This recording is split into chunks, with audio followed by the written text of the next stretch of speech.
Bonjour.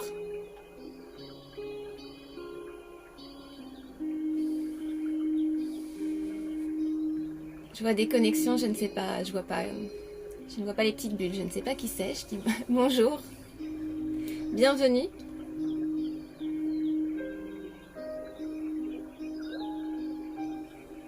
Il est 10h01. Je vais attendre un tout petit peu.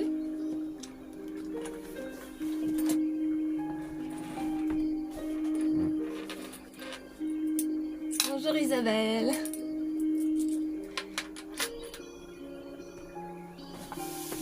Bienvenue dans notre rendez-vous matinal pour la lecture de mon premier roman. Je ne le présente plus parce que pour mourir il faut être vivant. Bonjour. Il s'agit là du dernier épisode de lecture, donc après 12 heures quand même, d'épisodes en votre compagnie instantanée ou différée. Donc voilà, c'était le tout dernier épisode. J'espère que vous allez bien. Ce matin, il fait particulièrement froid. Donc j'ai dû monter le chauffage dans le camping-car. Donc on est bien à bord de mon Miss Rainbow à moi. Voilà. Depuis le début. Donc nous en étions rendus à la page 427. Et Océane venait d'annoncer à Gaïa, en tout cas Gaïa a découvert la lettre du médecin qui lui avait écrit avec sa proposition de soins. Et Océane ne savait pas quelle décision prendre. Voilà. Donc je vais relire la dernière phrase d'hier matin pour continuer ensuite. Bonjour. Ah, il y a du monde ce matin, ça fait plaisir. Donc, message, je commence. Message que je découvrirai plus tard, mais que je partage avec vous dès à présent. Bonjour Laurent.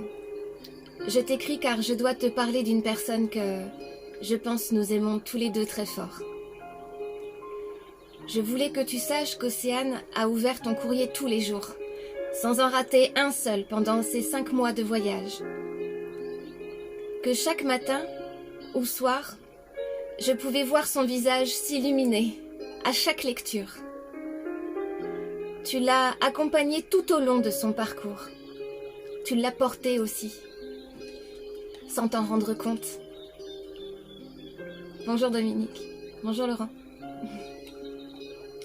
Je le dis, car je le sais. Elle t'aime. Elle me l'a dit. Elle t'a toujours aimé, même quand elle te détestait, disait-elle. Elle t'en a voulu énormément, mais ce temps est derrière vous. Vous avez fait de la route tous les deux pendant ce voyage, et je parle bien de ton voyage aussi, en termes de chemin. Depuis que tu as arrêté de lui écrire, elle ne veut plus se battre. Ce qui me fait dire ça, c'est que ce matin, elle a reçu un courrier très important. Elle a reçu une promesse d'espoir, une main tendue, la possibilité d'être sauvée. Un rendez-vous divin avec le destin. Le plus grand cardiologue au monde se propose de l'opérer et pense pouvoir la guérir. Et voilà qu'elle ne veut pas y aller. Un avenir merveilleux vous attend, crois-moi. Et même si ce n'est pas ensemble, tu auras joué ton rôle. Oui, la vie est une grande pièce de théâtre dont nous sommes tous les acteurs. Un jour, elle t'a dit « Si tu m'aimes, laisse-moi partir. » Eh bien, aujourd'hui, je te dis « Si tu l'aimes, laisse-la revenir. » Voilà. Mon rôle à moi dans cet acte sera bientôt fini. Mais le tien ne fait que commencer. À bientôt. Gaïa. Quand Gaïa est revenue à bord de Miss Rainbow, je m'étais déjà endormie. Alors, je sais pas si c'est le froid ou l'émotion, mais moi je suis déjà en train de trembler. Alors, lundi 15 juillet, jour 257. Le week-end est passé sans que Gaïa et moi n'ayons vraiment reparlé de la situation. Samedi soir, nous avons donné un très grand concert au centre, en plein air. Ce concert réunissait les 2 orphelinats du centre. Nous sommes depuis 2 semaines dans celui des filles et non loin d'ici, il y a celui des garçons, qui sont plus nombreux, presque une centaine. Nous avions donc un public de presque 200 personnes. Quel énorme souvenir! Julie et David étaient venus nous aider à tout organiser. Nous avions préparé des petites choses à manger. Derrière nous se trouvait Miss Rainbow, et nous avions déplié la banderole des filles, ainsi que notre fresque sur le drap de Slovénie, en décoration de chaque côté du van. Nous avions réussi à trouver micro et enceinte. Dans la semaine, les garçons avaient eu un atelier maracas dans leur centre, de manière à pouvoir apporter les leurs pour le concert.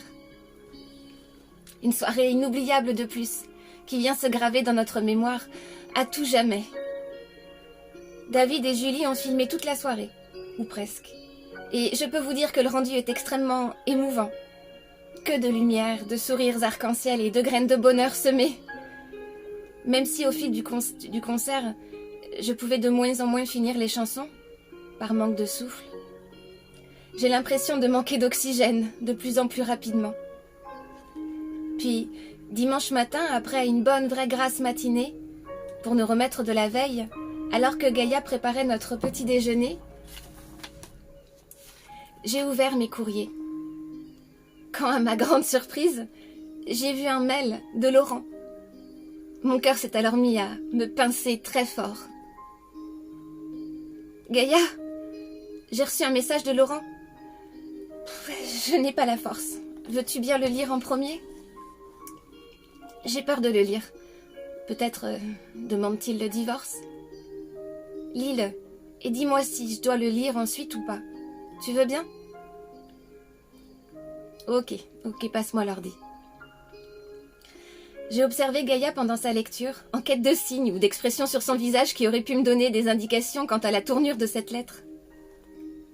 Bon, aussi. Tu es prête ? Veux-tu que je te la lise ? Ok. Vas-y, je souffle. Ok.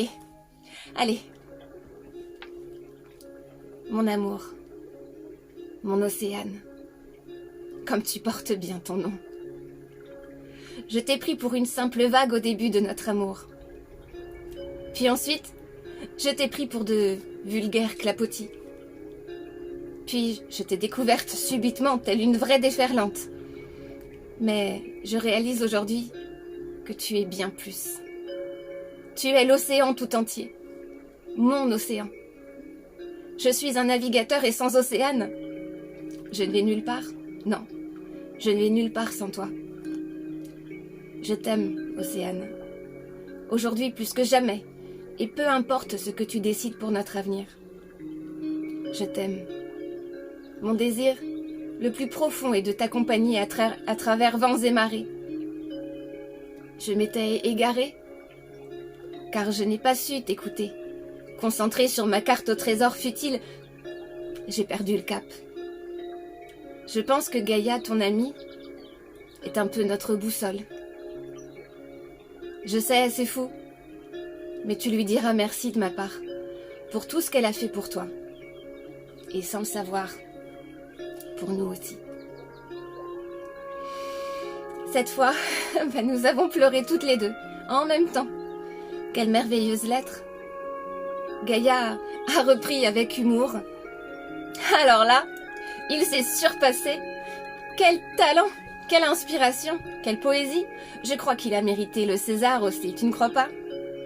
Je pense que l'Oscar de la plus belle déclaration d'amour est attribué à... Oui, c'est... Je n'ai pas de mots. On s'écrivait souvent au début.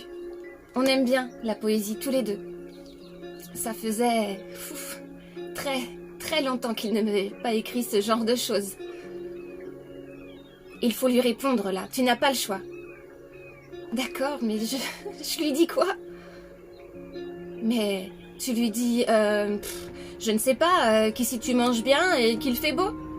Mais que t'es conne des fois, mais que tu l'aimes, bon sang, que tu vas te battre, que le vent se lève et que tu es en train de creuser ta vague très très haut jusqu'à en faire un tsunami qui viendra nettoyer une fois pour toutes vos rancœurs et votre passé pour vous offrir une mer d'huile et une plage de sable gigantesque sur laquelle vous pourrez vous rebâtir en âme et conscience par la force de votre amour mutuel.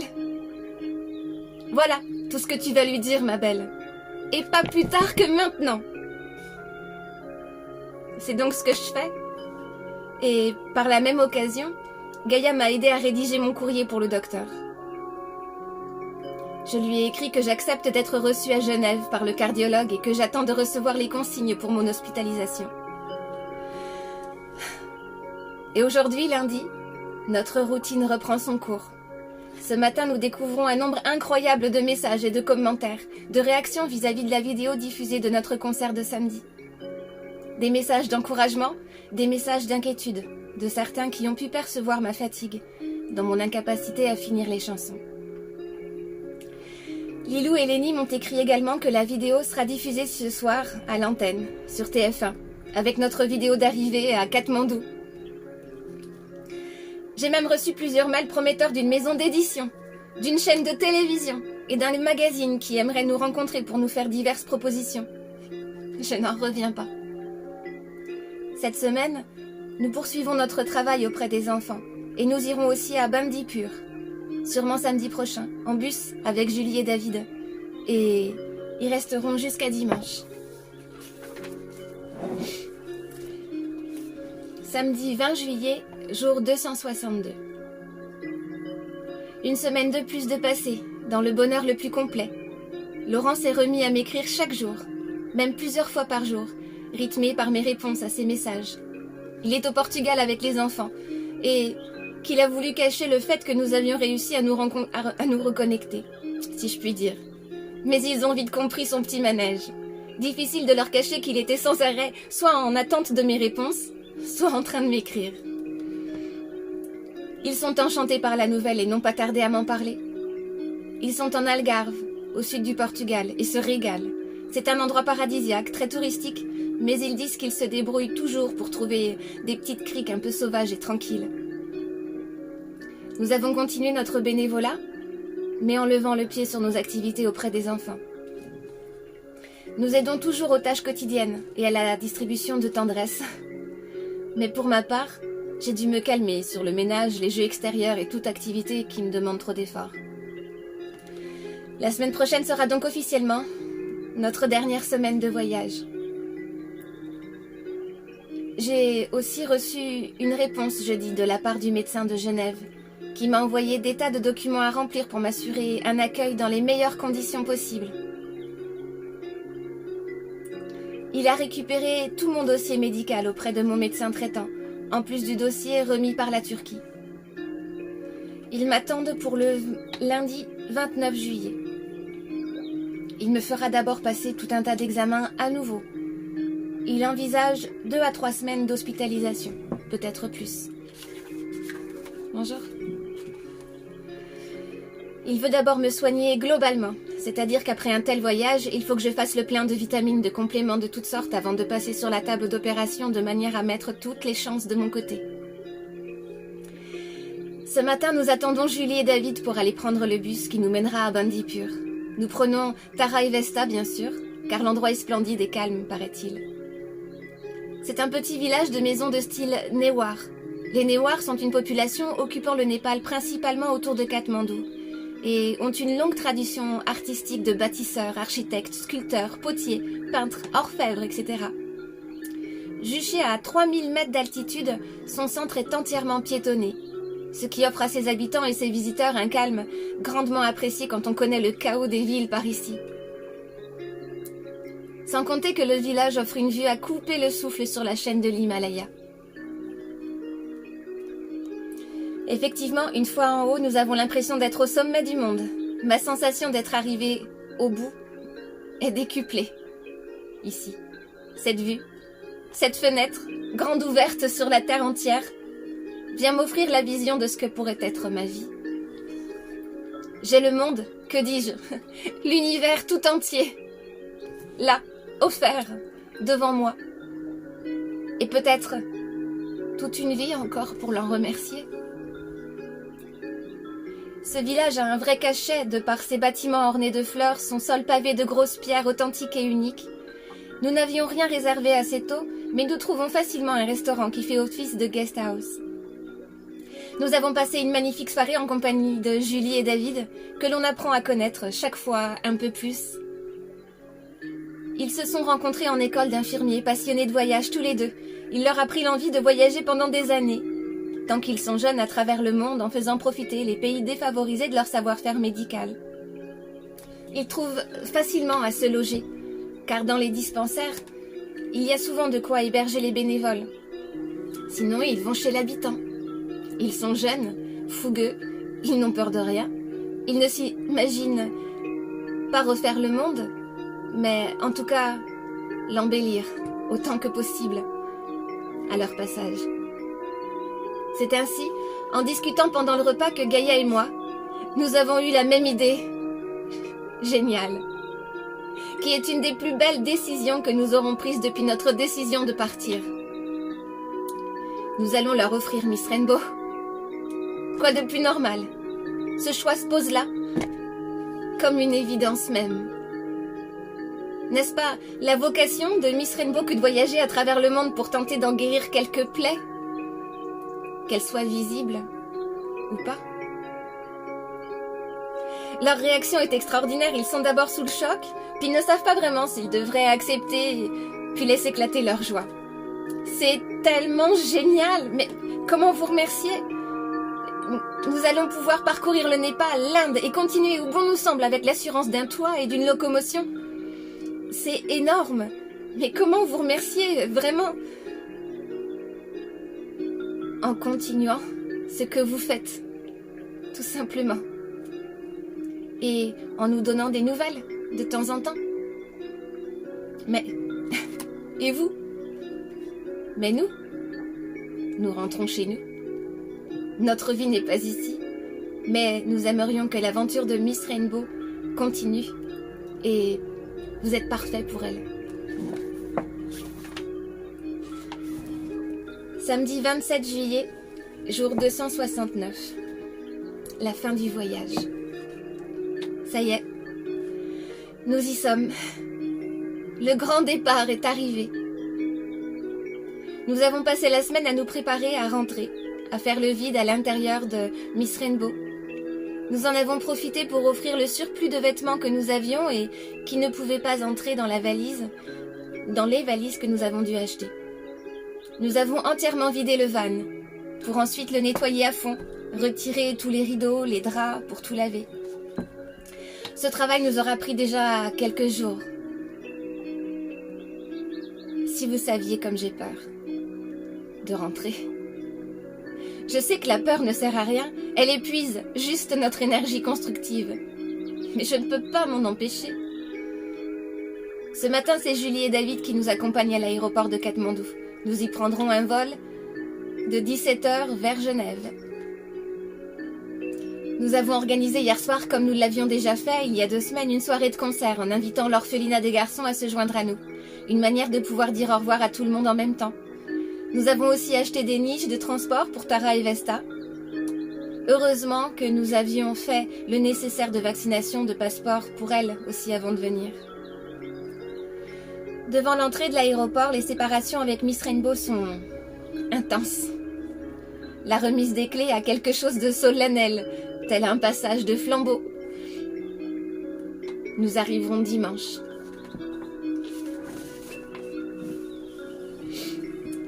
Lundi 29 juillet, jour 271. J'y suis, dans cette chambre d'hôpital.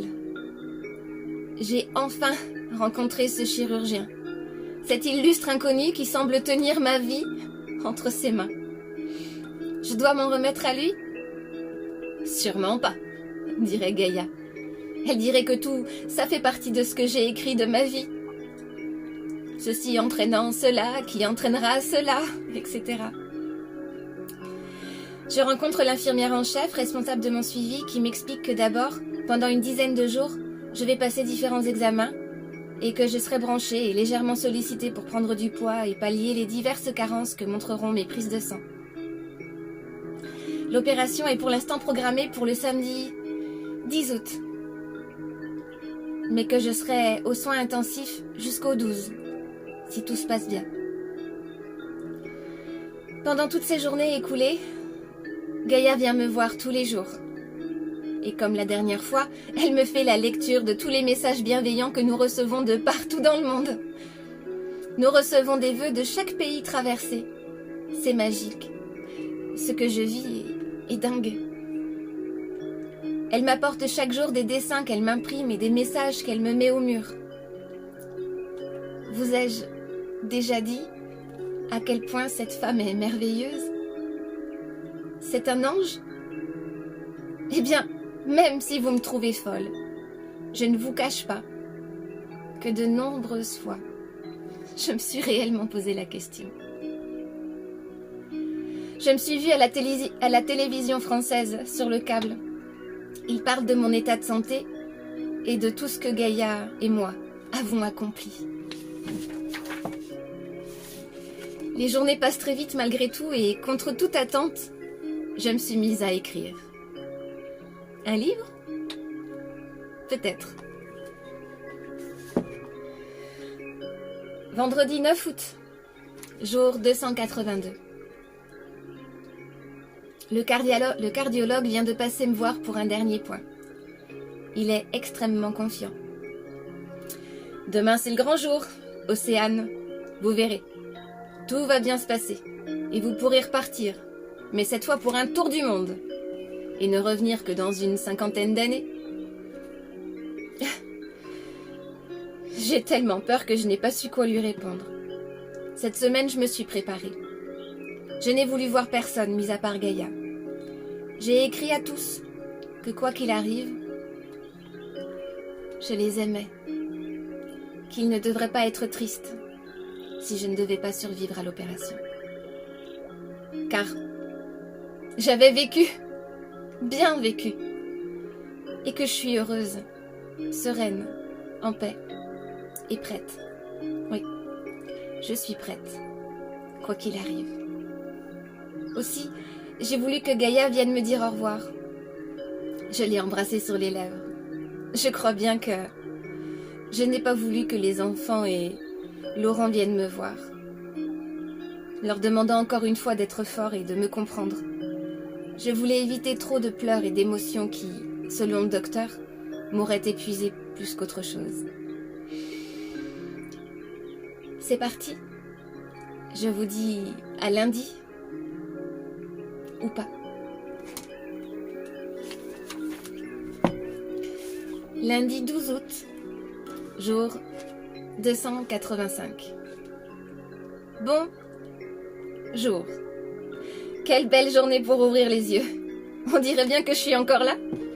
Je suis fatiguée, un peu dans les vapes, sous morphine, mais je suis là. Je suis branchée tout autour de la poitrine. Je ne peux pas trop bouger. Je suis bandée tout autour de la poitrine, pardon. Je ne peux pas trop bouger. Toujours branchée de partout. Mais j'ai atterri dans une chambre d'hôpital. J'en conclus que je ne suis donc plus aux soins intensifs. Le docteur entre. Bonjour Océane. Comment allez-vous ce matin? Je ne sais pas trop, à vrai dire. Je crois que c'est à vous de me le dire, docteur. Eh bien, vous n'allez pas tout de suite courir le 100 mètres, mais vous aurez beaucoup de temps pour vous y entraîner, Océane. C'est vrai? Vous voulez dire que c'est fini? Non, Océane. Je veux dire que ça commence. Oui, vous êtes sauvée. Votre cœur n'est pas comme neuf, mais nous lui avons aménagé des solutions de récupération et de ventilation différentes. Vous avez subi quelques greffes, donc il faut quand même que vous restiez ici jusqu'à ce qu'on s'assure que vous ne fassiez pas de rejet particulier. Et après, vous serez libre de voguer vers de nouvelles aventures, mademoiselle. Non, non, c'est madame, dit une voix rieuse masculine derrière le chirurgien. Ah, je vois que vous avez de la visite, madame Océane. Je vous laisse. Ne restez pas trop longtemps, elle a besoin de repos. Mon Dieu. Oui, c'est Laurent. Les mains tenant un magnifique bouquet de fleurs disposé en arcs de cercle de couleurs différentes. Ce bouquet forme un arc-en-ciel. Vous l'aurez compris. Il pleure. Je pleure. Nous pleurons. Et vous pleurez? Il pleure. Il s'est assis un moment à côté de moi, me tenant la main et l'embrassant continuellement. Nous n'arrivons pas à parler, seulement à pleurer et à nous embrasser. L'infirmière lui dit qu'il faut me laisser me reposer. Alors avant qu'il quitte la chambre, je lui demande s'il a vu Gaïa. Je l'ai vue, mais très rapidement. Elle m'a dit qu'elle était pressée et m'a remis ça pour toi. Tu sais, je suis installée à Genève avec les enfants. Ils sont impatients de te voir. Je les emmènerai demain avec moi. Je t'aime, Océane. Tellement fort. Moi aussi. Je suis heureuse que vous soyez là et très impatiente de les prendre dans mes bras. 6 mois. Ce n'est pas si long, mais j'ai l'impression d'être partie des années entières. Des années durant. À demain. Repose-toi. À demain. Il referme la porte tout doucement. Et je me retrouve face à cette enveloppe que je n'ose pas ouvrir. Pourquoi n'est-elle pas venue? Ce n'est pas son genre. Pourquoi? J'ouvre.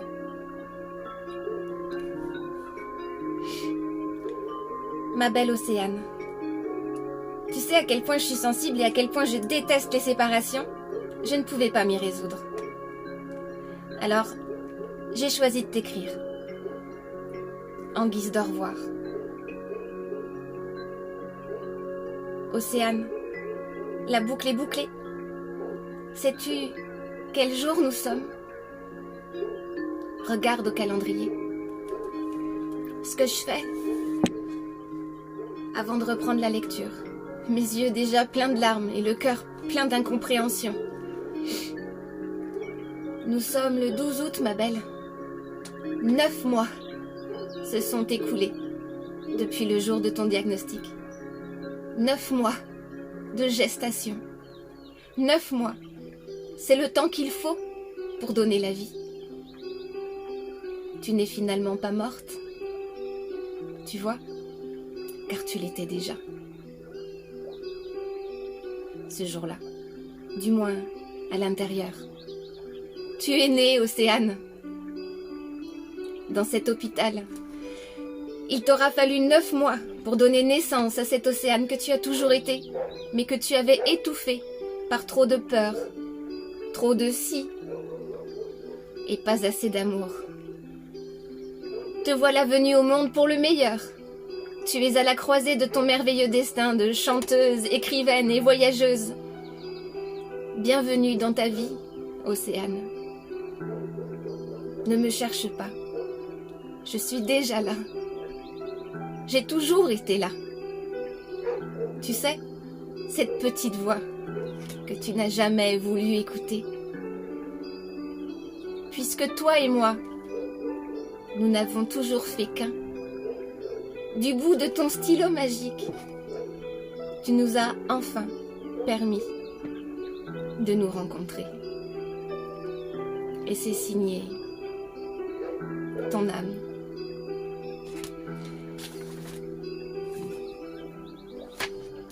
Voilà. Dernière citation, c'est parce que chaque matin le soleil se lève sur une nouvelle page blanche que nous commençons chaque journée en prenant une grande inspiration. Écrire, c'est coucher son âme sur du papier. La mienne est là. Voilà. Et je vous remercie beaucoup. Voilà, j'ai... hop là, pour cette écoute. Et j'espère que vous avez passé un beau moment d'écoute et ou de lecture. Voilà, je vous remercie d'avoir été là. Il y avait du monde ce matin. Ça fait... c'est fini. ça fait bizarre, voilà. Mais j'espère que ça vous a plu, que vous avez bien voyagé en leur compagnie à tous. Et l'aventure continue, il y a une suite. Merci à toi. Ben, avec plaisir en fait. Hein. Comme je le dis plus tôt, c'est assez égoïste en fait. Parce que voilà, c'est un plaisir rendu, partagé et voilà, quand on donne, on reçoit. Donc j'espère qu'il y en aura d'autres. Oui, bah, en fait il y a une suite, hein, Prête-moi tes ailes, qui est vraiment la suite directe de cette histoire. Et ça se passe 15 ans plus tard, de Miss Rainbow et avoir rencontré Gaïa et Océane. Et en fait, oui, ça se passe 15 ans plus tard, et c'est la fille d'Océane, Lilou, qui raconte son histoire, 15 ans après. Voilà, avec son propre vécu, son propre cheminement. Et en fait, voilà, un petit mot juste pour dire que Gaïa et Océane, que beaucoup affectionnent, beaucoup de femmes affectionnent en se demandant à qui elles ressemblent le plus. Et c'était vraiment l'idée du livre, en fait, de le dédier à toutes les femmes. Parce que je pense sincèrement que nous sommes toutes, Océane et Gaïa. Voilà. À des proportions différentes. Et on peut être 80% Océane et 20% Gaïa, ou l'inverse. Et d'un seul coup, un jour ou l'autre, la vie fait qu'on peut basculer de 80% Océane, on peut passer à 80% Gaïa et vice versa, ça dépend de ce qu'on vit, de là où on en est rendu, etc. Donc voilà, nous sommes toutes Océane et Gaïa. Donc et là je suis en train d'écrire la fin du 3e et je pense finir aujourd'hui en fait. Donc dans la foulée là, j'étais tellement inspirée hier soir, je me suis couchée très tard et voilà, plus j'arrive vers la fin, plus j'écris, donc là faut pas que je lâche parce que je suis bien partie pour le finir aujourd'hui. Donc bon, après il y a encore plein de travail, il faut tout relire, retravailler les phrases, enfin c'est pas fini, mais en tout cas l'histoire va s'achever je pense aujourd'hui. Voilà. Donc je ferai sûrement une pré-vente, comme j'ai fait pour le 2e. La situation économique faisant que voilà, ça va être difficile pour moi d'investir encore dans l'impression et l'édition de 1000 exemplaires, parce que du coup je vais partir sur 1000 d'emblée aussi. Et donc je ferai une proposition participative de pré-vente, et je pense qu'il sera du coup disponible à la mi-janvier, si tout se passe bien. Voilà. Donc merci encore. Et de me lire, d'apprécier ce que j'écris, de partager avec moi vos ressentis. C'est énorme en fait, c'est vraiment énorme. Donc pourvu que ça dure. Voilà, je vous embrasse tous et je vous souhaite une excellente journée. Et bon, non pas que je le souhaite, hein, mais si jamais il devait y avoir des prolongations de confinement ou un reconfinement plus tard, peut-être que je reprendrai la lecture avec le 2e.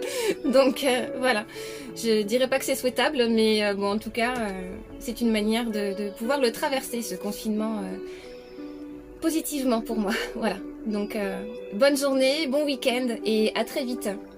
Je vous embrasse, merci encore. Merci Lala, Christine.